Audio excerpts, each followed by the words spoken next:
Puji Tuhan, selamat pagi jemaat Tuhan yang kekasih di dalam nama Tuhan Yesus. Oleh kebaikan dan anugerahnya kita boleh lagi bersama-sama membaca kebenaran firman Tuhan.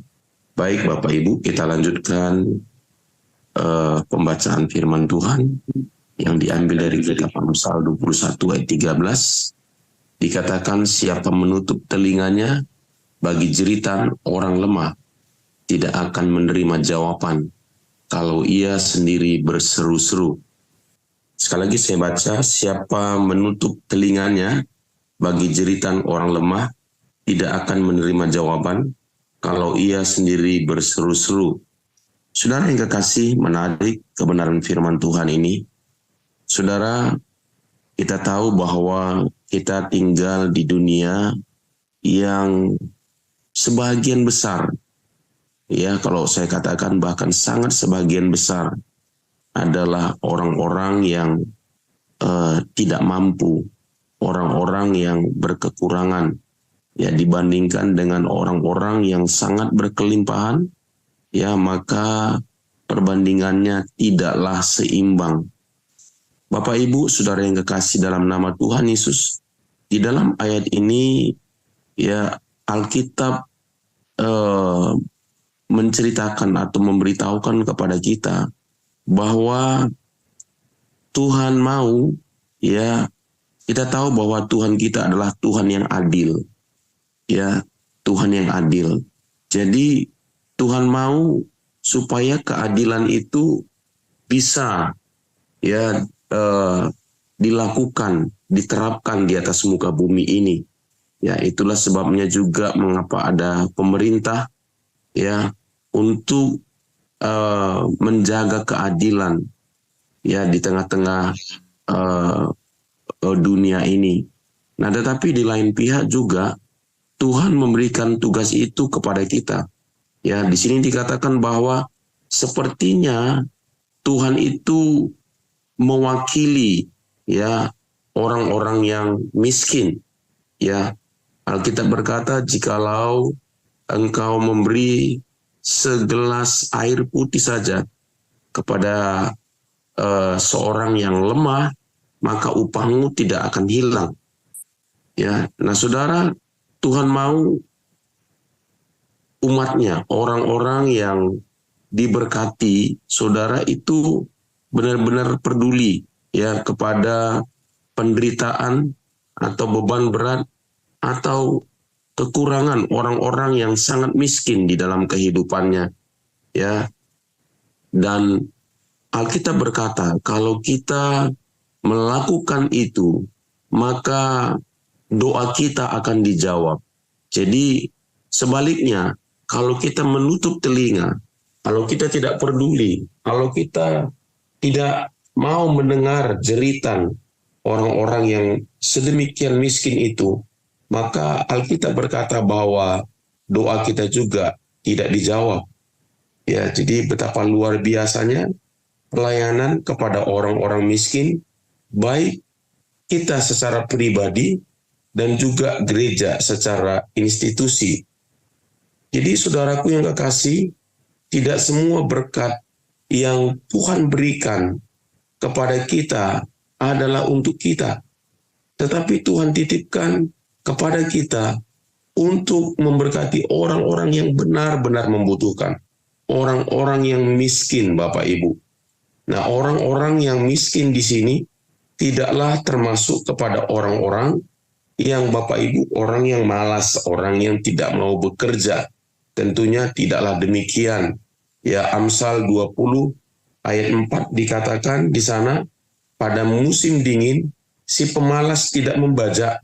Jikalau ia mencari pada musim menuai, maka tidak ada apa-apa. Nah, jadi Bapak Ibu, kepada orang-orang yang malas, ya, sesungguhnya dia mampu, tetapi dia tidak melakukan apa-apa, sehingga dia kelaparan, itu tidaklah termasuk di sini, Bapak Ibu. Ya, tetapi ada memang orang yang sudah melakukan pekerjaan yang sedemikian berat dia lakukan. Tapi orang ini, ya, ada saja orang-orang yang seperti ini, Bapak Ibu. Ya, nah, jadi itu Tuhan berkata kepada kita untuk kita peduli kepada orang-orang yang demikian. Di dalam kitab 2 Tesalonika 3, ya, saya mau buka sebentar. 2 Tesalonika 3 ayat yang ke-10 dikatakan seperti ini, Bapak Ibu. Ya,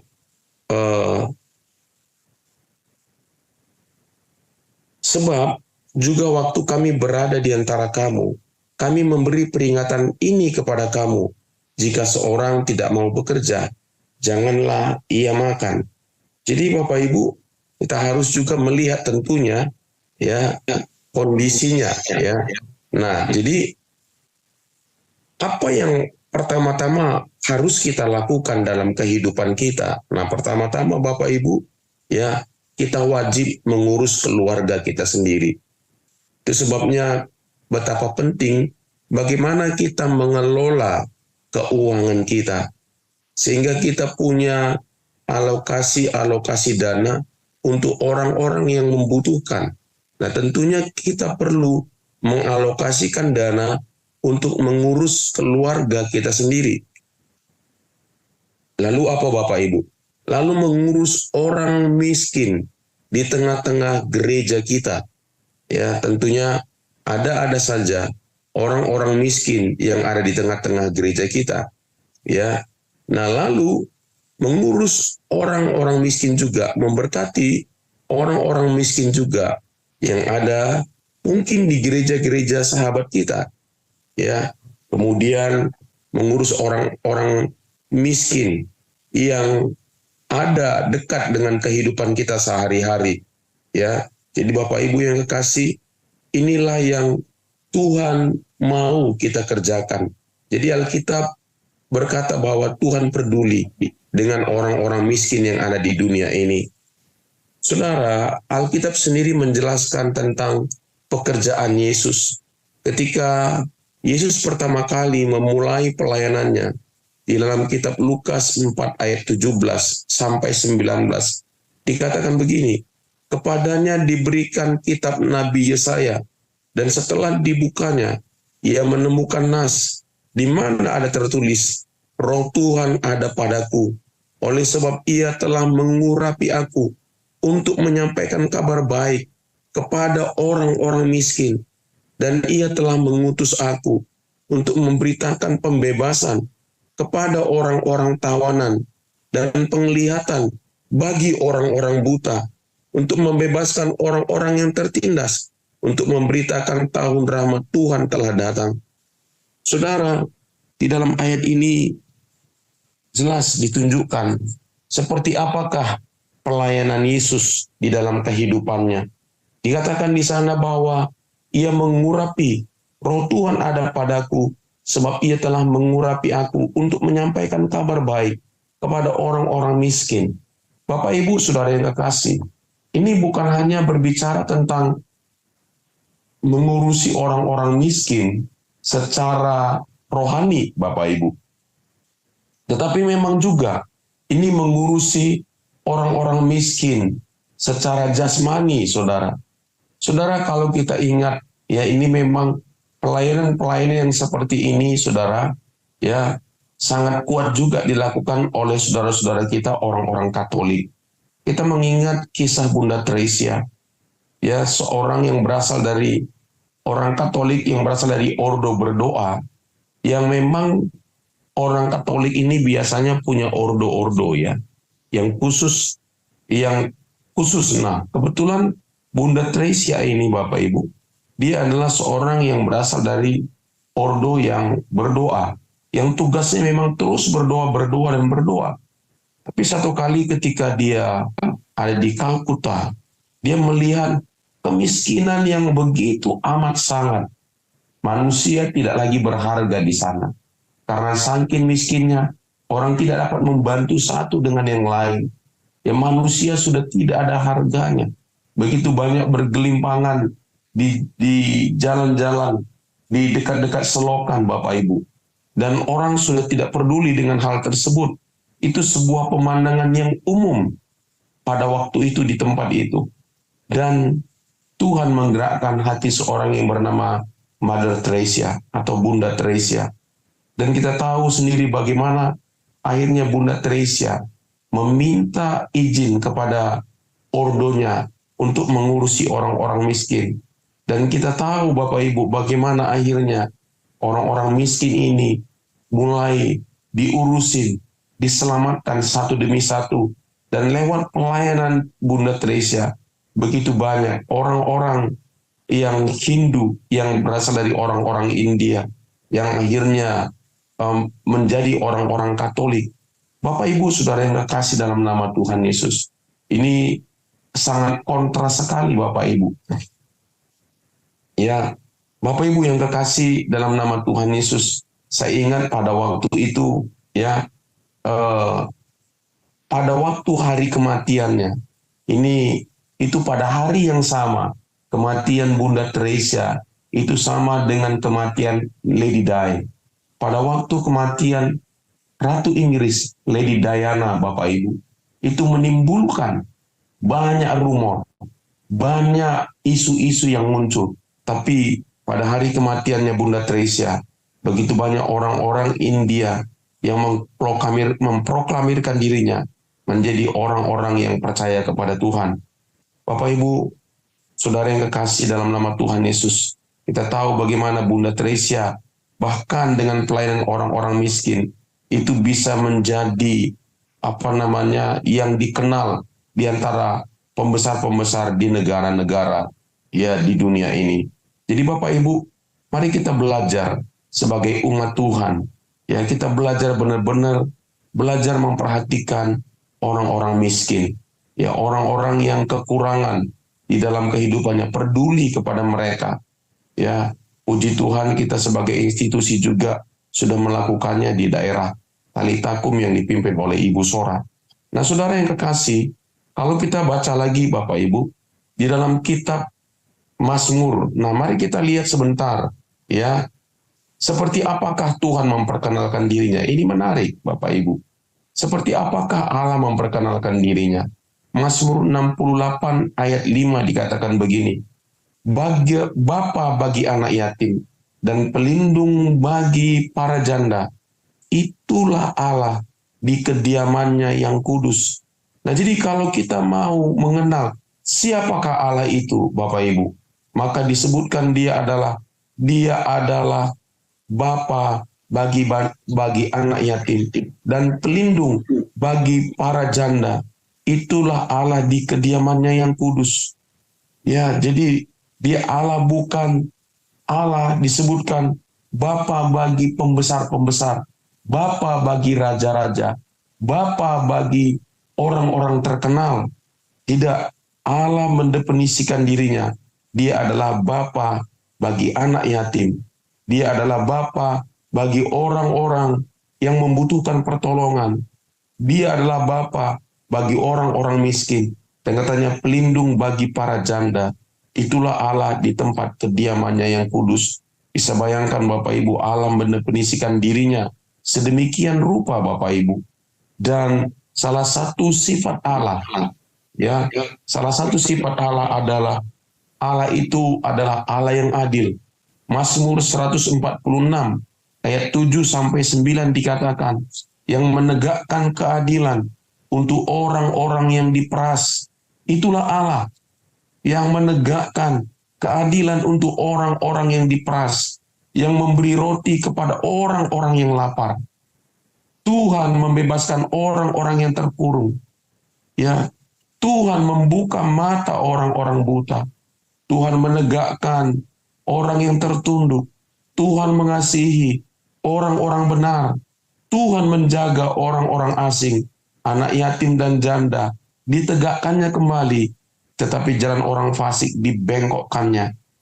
Saudara yang kekasih, inilah Bapak Ibu yang disebut sebagai siapa Allah itu, sifat Allah itu sendiri, ya, yang menegakkan keadilan untuk orang-orang yang diperas. Jadi Bapak Ibu, dari ayat ini kita melihat bagaimana Tuhan begitu peduli kepada orang-orang yang berkekurangan, orang-orang yang membutuhkan pertolongan. Betapa Tuhan memperdulikan mereka. Nah, Tuhan mau Bapak Ibu di dalam kehidupan kita, kita juga sama, memiliki hati yang sama. Di dalam firman Tuhan berkata, hendaklah kamu dalam hidupmu bersama, ya, memiliki pikiran dan perasaan yang terdapat juga dalam Kristus Yesus. Ya, bahkan di dalam Alkitab dikatakan bahwa Yesus datang, ya, menjadi seorang hamba, ya, seorang yang papa, seorang yang tidak terkenal, ya, supaya dia dapat menolong orang-orang yang sedemikian rupanya, ya.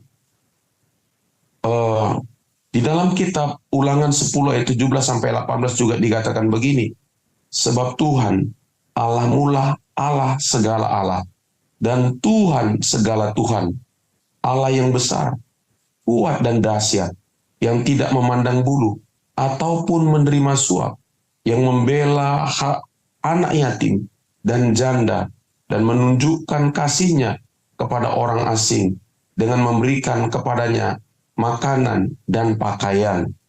Jadi Allah mengatakan, Allah benar-benar peduli dengan orang-orang yang sedemikian rupa, yang sangat membutuhkan pertolongan.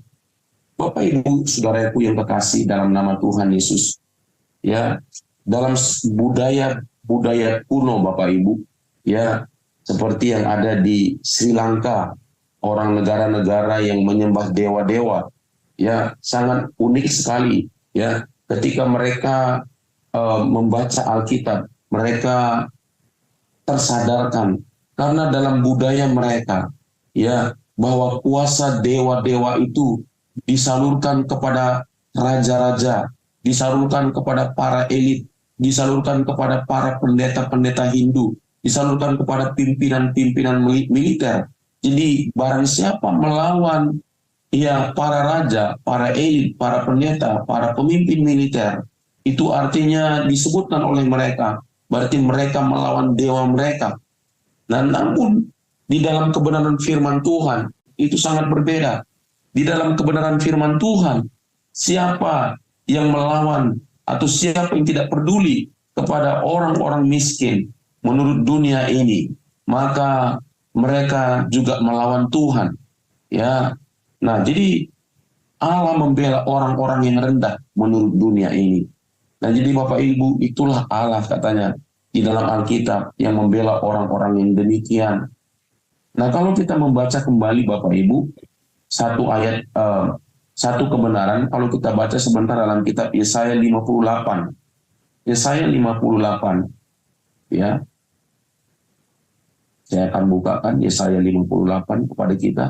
Nah, kalau kita membaca ini Bapak Ibu, ya, kebenaran ini mengingatkan kita bahwa kita tidak hanya bisa melakukan sebuah ritual. Kita tidak boleh puas dengan ritual agama kita. Di dalam kitab Yesaya 58, kalau kita baca mulai ayat yang pertama dikatakan begini, serukanlah kuat-kuat, janganlah tahan-tahan, nyaringkanlah suaramu bagaikan sangkakala. Beritahukanlah kepada umatku pelanggaran mereka, kepada kaum keturunan Yakub dosa mereka. Nah, saudara, apa itu dosa mereka? Apa itu pelanggaran mereka? Nah, ayat 2 dikatakan, memang setiap hari mereka mencari aku dan suka mengenal segala jalanku, seperti bangsa yang melakukan yang benar dan yang tidak meninggalkan hukum Allahnya. Mereka menanyakan aku tentang hukum-hukum yang benar. Mereka suka mendekat, menghadap Allah. Tanyanya, mengapa kami berpuasa dan engkau tidak memperhatikannya juga? Mengapa kami merendahkan diri dan engkau tidak mengindahkannya juga? Nah, saudara, ini sangat kontras sekali. Ya, Tuhan mengingatkan, Tuhan berbicara kepada Nabi Yesaya untuk mengingatkan keturunan Yakub, yaitu orang-orang Israel. Ya, Tuhan berkata, kamu baik, ya, kamu ingin mencari aku, ingin mengenal segala jalanku, ya, tidak meninggalkan hukum-hukumku, ya, menanyakan tentang aku. Nah, dan berkata, mengapa kami berpuasa engkau tidak memperhatikannya juga? Mengapa kami merendahkan diri dan engkau tidak mengindahkannya juga? Nah, ini ayat yang berikut ini, saudara. Jadi kita tidak boleh melakukan ritual agama kita. Kita tidak boleh melakukan sesuatu yang menyenangkan hati Tuhan, tapi kita mengabaikan hal yang lain.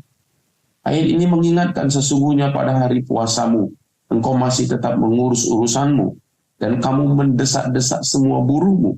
Sesungguhnya kamu berpuasa sambil berbantah dan berkelahi, serta memukul dengan tinju, dengan tidak semena-mena. Dengan caramu berpuasa seperti sekarang ini, suaramu tidak akan didengar di tempat tinggi. Sungguh-sungguh inikah berpuasa yang kukehendaki, dan mengadakan hari merendahkan diri? Jika engkau menundukkan kepala seperti gelagah, dan membentangkan kain sarung, dan abu seperti lapik tidur, sungguh-sungguh itukah yang kau sebutkan berpuasa, mengadakan hari yang berkenan kepada Tuhan? Ayat 6, bukan, nah lihat, berpuasa yang kukehendaki, wow, ialah supaya engkau membuka belenggu-belenggu kelaliman, dan melepaskan tali-taliku, supaya engkau memerdekakan orang yang teraniaya, dan mematahkan setiap kuk, supaya engkau memecah-mecah rotimu bagi orang yang lapar, dan membawa ke rumahmu orang miskin yang tak punya rumah. Jadi saudara, dan dikatakan apabila engkau melihat orang telanjang, supaya engkau memberi dia pakaian, dan tidak menyembunyikan diri terhadap saudaramu sendiri. Jadi ini ayat firman Tuhan ini sama seperti firman Tuhan berkata, kasihilah Tuhan Allahmu dengan segenap hatimu, dengan segenap jiwamu, dengan segenap akal budimu, dan kasihilah sesamamu seperti engkau mengasihi dirimu. Jadi dua ini tidak bisa dilepaskan satu dengan yang lain. Kita tidak bisa melakukan hukum yang pertama, tapi mengabaikan hukum yang kedua. Atau sebaliknya, kita melakukan hukum yang kedua, kita mengabaikan hukum yang pertama. Karena Alkitab berkata, kepada dua hukum inilah bergantung seluruh hukum Taurat. Jadi sebagai orang percaya, kalau kita mau komplit ya dalam hidup kita, nah kedua hal ini perlu kita melakukan, bukan cuma secara insidentil, tapi kita perlu melakukannya secara reguler, secara berkesinambungan, ya di dalam kehidupan kita, Bapak Ibu. Kita peduli dengan orang-orang dengan yang demikian. Bahkan firman Tuhan berkata, Tuhan menyamakan berpuasa itu dengan apa? Ya kalau kita melakukan, membuka belenggu-belenggu kelaliman, melepaskan taliku, memerdekakan orang yang teraniaya, memecah-mecah roti bagi orang lapar, membawa ke rumahmu orang miskin yang tidak punya rumah. Apabila engkau melihat orang telanjang, supaya engkau memberi dia pakaian, dan tidak menyembuhkan diri terhadap saudaramu, itu sama dengan berpuasa. Dan sebagai balasannya, ayat yang ke-8, seperti tadi, kalau engkau peduli kepada orang-orang yang miskin, maka doamu juga akan didengar. Ayat 8, pada waktu itulah terangmu akan merekah seperti fajar, dan lukamu akan pulih dengan segera. Kebenaran menjadi barisan depanmu, dan kemuliaan Tuhan barisan belakangmu. Pada waktu itulah engkau akan memanggil, dan Tuhan akan menjawab. Engkau akan berteriak minta tolong, dan ia berkata, ini aku. Apabila engkau tidak lagi mengenakanku kepada sesamamu, dan tidak lagi menunjuk-nunjuk orang dengan jari dan memfitnah. Apabila engkau menyerahkan kepada orang lapar apa yang kau inginkan sendiri, dan memuaskan hati orang yang tertindas, maka terangmu akan terbit dalam gelap, dan kegelapanmu akan seperti rembang tengah hari. Tuhan akan menuntun engkau senantiasa, dan akan memuaskan hatimu di tanah yang kering, dan akan membaharui kekuatanmu. Engkau akan seperti taman yang dihiasi dengan baik, dan seperti mata air yang tidak pernah mengecewakan. Engkau akan membangun reruntuhan yang sudah berabad-abad, dan akan memperbaiki dasar yang diletakkan oleh banyak keturunan. Engkau akan disebutkan yang memperbaiki tembok yang tembus, yang membetulkan jalan, supaya tempat itu dapat dihuni. Luar biasa sekali, Bapak Ibu, jikalau kita melakukan ini. Bapak Ibu yang kekasih dalam nama Yesus, mari kita berdoa, supaya ilah zaman ini, roh dunia ini, roh egoisme, itu dibuang dari hidup kita. Biar mata kita dicelitkan, untuk kita terus-menerus mau menjadi berkat. Kita menjadi gereja sama seperti nama gereja kita, Blessing Community. Biarlah kita menjadi komunitas gereja yang memberkati orang-orang yang membutuhkan. Sehingga kalau kita membaca ayat ini, maka ayat 8 tadi sampai ayat 12, bisa terjadi, akan terjadi kegerakan, akan terjadi kebangunan rohani, akan terjadi perbuatan-perbuatan yang ajaib di tengah-tengah kita ketika kita peduli kepada orang-orang miskin. Mari kita berdoa. Bapa di surga, terima kasih. Kami tahu Tuhan, di tengah-tengah dunia yang semakin individualistis, di tengah-tengah dunia yang selalu berpikir tentang aku, dan aku. Tuhan, bangkitkan gerejamu, supaya gerejamu tidak sama dengan dunia ini. Supaya roh dunia ini tidak masuk di tengah-tengah gerejamu. Tuhan, ajar kami untuk mengelola keuangan yang Tuhan percayakan kepada kami. Supaya kami memiliki hati yang kaya. Sekalipun kami belum memiliki harta yang banyak, tetapi kami memiliki hati yang kaya. Tuhan, terima kasih. Hati yang mau menjadi berkat, hati yang peduli kepada sesama. Tuhan, terima kasih Bapa. Itulah berkat-Mu, Tuhan, yang bisa kami berikan kepada orang-orang yang ada di gerejamu, pada orang percaya, bahkan pada orang-orang yang ada di sekitar kami yang sangat membutuhkannya. Terima kasih Bapa. Terpujilah nama-Mu. Di dalam nama Yesus kami sudah berdoa dan mengucap syukur. Amin.